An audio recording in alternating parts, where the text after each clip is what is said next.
ইনশাআল্লাহ আমরা কালকে একতাভাবে হইয়া সবাই মাগরিবের আজানের সময় শপথ নিচ্ছি যে আমরা এই গ্রাম থেকে মাদক ব্যবসায়ীকে মুক্ত করবো ইনশাআল্লাহ।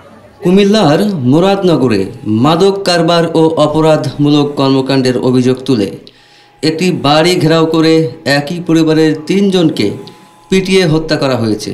এ ঘটনায় একজন গুরুতর আহত হয়েছেন। আজ বৃহস্পতিবার সকালে উপজেলার বাঙ্গারা বাজার থানার করইবাড়ি গ্রামে এই ঘটনা ঘটে। এলাকায় থমথমে পরিস্থিতি বিরাজ করছে। নিহত ব্যক্তিরা হলেন করইবাড়ি গ্রামের খলিলুর রহমানের স্ত্রী রোকসানা আক্তার রুবি, তাদের ছেলে রাসেল মিয়া ও মেয়ে জোনাকি আক্তার। এছাড়া গুরুতর আহত হয়েছেন রোকসানার আরেক মেয়ে রুমা আক্তার। তাকে কুমিল্লা মেডিকেল কলেজ হাসপাতালে ভর্তি করা হয়েছে। তার শারীরিক অবস্থাও গুরুতর বলে জানা গেছে। বাঙ্গারা বাজার থানার ভারপ্রাপ্ত কর্মকর্তা ওসি মাহফুজুর রহমান জানান, হতাহত ব্যক্তিরা একই পরিবারের সদস্য। তারা দীর্ঘদিন ধরে এলাকায় মাদক কারবার, ডাকাতি এবং অপরাধমূলক কর্মকাণ্ডে জড়িত ছিলেন। তাদের বিরুদ্ধে মুরাদনগর, নবীনগর ও বাঙ্গারা বাজার থানায় একটি মামলা রয়েছে। ত্রাসের রাজত্ব কায়েম করেছিলেন বলে স্থানীয় বাসিন্দাদের অভিযোগ।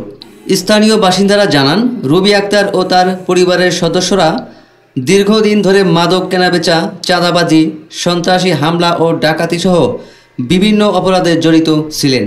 তাদের কারণে এলাকায় জনজীবন বিপর্যস্ত হয়ে পড়েছিল।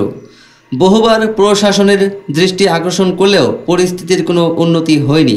ফলে এলাকাবাসীর মধ্যে দীর্ঘদিন ধরে ক্ষোভ ও উত্তেজনা বিরাজ করছিল।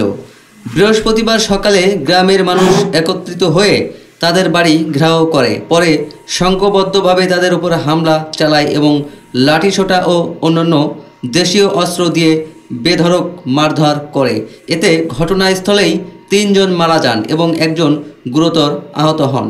খবর পেয়ে বাঙ্গারা বাজার থানা পুলিশ ঘটনাস্থলে গিয়ে পরিস্থিতি নিয়ন্ত্রণে আনে এবং নিহতদের মরদেহ উদ্ধার করে ময়না তদন্তের জন্য কুমিল্লা মেডিকেল কলেজ হাসপাতালের মর্গে পাঠায়। আহত ব্যক্তিকে দ্রুত চিকিৎসার জন্য হাসপাতালে পাঠানো হয়। ওসি মাহফুজুর রহমান জানান, পরিস্থিতি বর্তমানে নিয়ন্ত্রণে রয়েছে।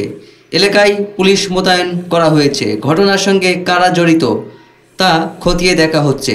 এ ব্যাপারে আইনগত ব্যবস্থা নেওয়া হবে। এখনও কোনো মামলা হয়নি, তবে তদন্ত শেষে আইনগত ব্যবস্থা নেওয়া হবে।